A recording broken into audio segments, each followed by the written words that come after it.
Well, I reckon, like, I'm not saying I've had sex with God, because I haven't had sex with God, but, I mean, I'm sure God likes to have sex. Come on. Let's talk about sex, baby. Let's talk about you and me. What do you think God reckons about sex? I think that God reckons sex is okay if two people love each other. But I think that that's not necessarily how humans take it. But I think it's up to the individual, really. I don't think God minds. If it's moral within the individual, then I think it's okay. I don't think he cares. What God thinks? Well, I don't believe God exists, so... Yeah, so what God thinks about sex. I mean, God thinks sex is good because he created it, so it must be good. Yeah? Yeah. What about you? It's a tough one because I don't know if he meant for us to have it. I think it was just for Adam and Eve, you know, and we were just supposed to come from that, and it was supposed to be some secretive thing in the bedroom. But I mean, everyone's doing it now, so... I don't know whether it was... I don't think God really thinks about it very much. Okay. Are you kidding me?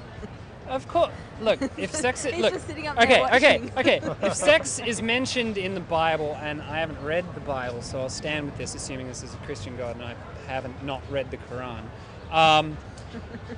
Obviously sex is mentioned. I know it is because I've heard things mentioned that we shouldn't do. I don't know whether we've ever heard things mentioned that we should do.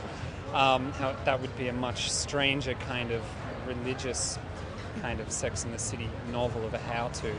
Well, it's basically making a baby.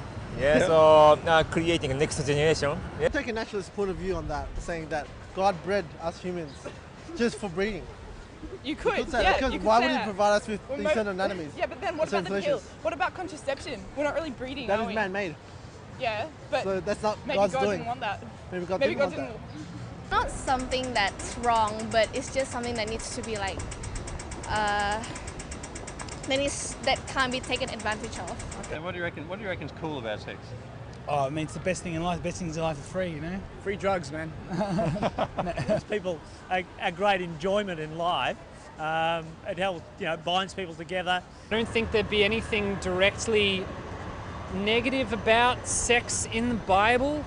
I can't understand why it would be, unless of course it contravened, well, don't get into homosexuality or anything. No, but you're not supposed to have sex in the Bible unless you're married, and that person First of all, having sex in the Bible, I don't know how I'd fit into the Bible to have sex inside it.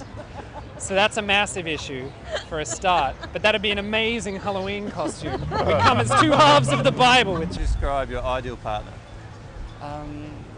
Someone that I can be completely myself around and that I love. I describe her as Cassie, and she's 20 and she lives in Croydon, so that's my ideal partner.